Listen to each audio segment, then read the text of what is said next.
किसान भाई नमस्कार। किसान भाई, भिंडी की खेती गर्मी और सर्दी दोनों मौसम में की जाती है। ये फरवरी माह चल रहा है तो किसान भाई इस समय भिंडी की बुआई चल रही है। तो किसान भाई, आप सभी को आज हम भिंडी की खेती के बारे में थोड़ा सा सलाह देना चाहेंगे।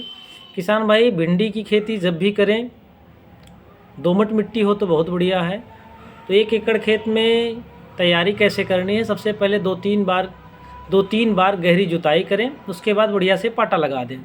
उसके बाद किसान भाई, सबसे अच्छी बात होती है हम बीज कैसे लें। किसान भाई, बीज लेने का सबसे अच्छा तरीका ये है किसान भाई, जहाँ से भी लें आप रजिस्टर फर्म से, रजिस्टर दुकान से लें, और बीज हमारा जो भी हो उच्च क्वालिटी का हो।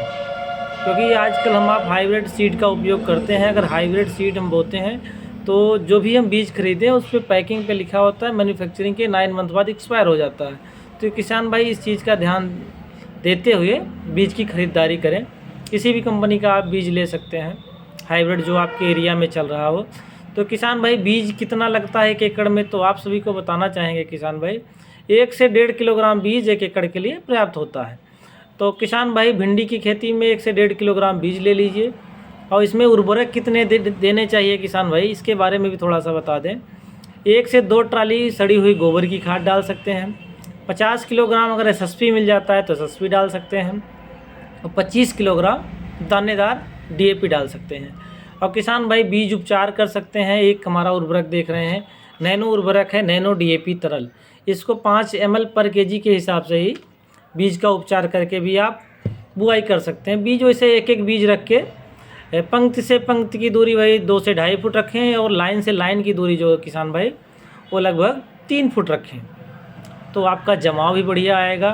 तो ये हमारा अब धीरे धीरे मौसम गर्म होगा तो बढ़िया रहेगा, थोड़ी डिस्टेंस होनी चाहिए पंक्ति से पंक्ति की दूरी में। तो किसान भाई, इसके बाद क्या करना है, बीज का अगर हमारा जमाव हो जाए तो 15 से 20 दिन में जमाव बढ़िया आ जाता, तो उसके खेत का निरीक्षण करते रहें बीच बीच में मिट्टी अपने भिंडी का।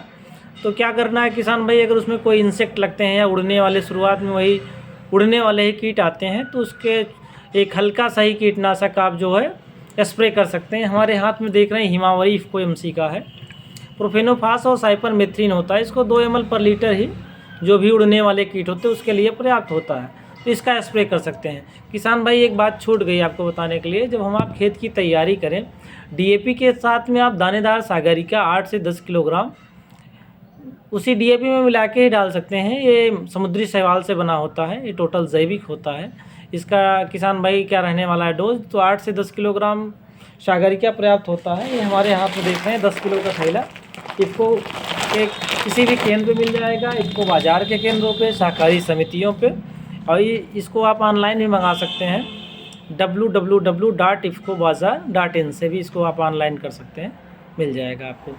उसके बाद किसान भाई, आप समय समय पे निरीक्षण करते रहें, और 35 से 40 दिन की अवस्था पे WSF 19-19-19 का स्प्रे करें, है ना। उसके साथ में आप लिक्विड सागरिका थोड़ा बहुत अगर मिलाना चाहें तो ये लिक्विड का सागरिका भी आता है।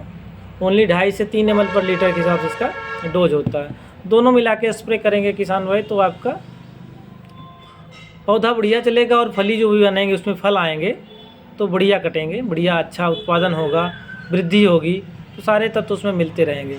और किसान भाई, एक चीज़ और बताना चाहेंगे, अगर उसमें तने छेदक लग रहा है तो हम ये बताना चाहेंगे, शुरुआत में ही हैवी डोज का स्प्रे ना कर दें, हल्के से स्प्रे करें। इमामेक्टिन ही पर्याप्त होता है, उसमें क्लोरेंटिनिलीप्रोल की बहुत आवश्यकता नहीं पड़ती है।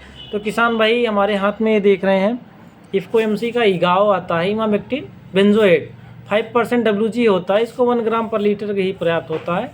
तो 1 एकड़ खेत में इसको मिला के स्प्रे कर सकते हैं। जब उसमें फली या तना छेदक या फली छेदक कुछ भी लगा है भिंडी की फसल में, अकेले इसको आप स्प्रे कर सकते हैं, तो आपका तना छेदक फली छेदक दोनों कंट्रोल हो जाएगा।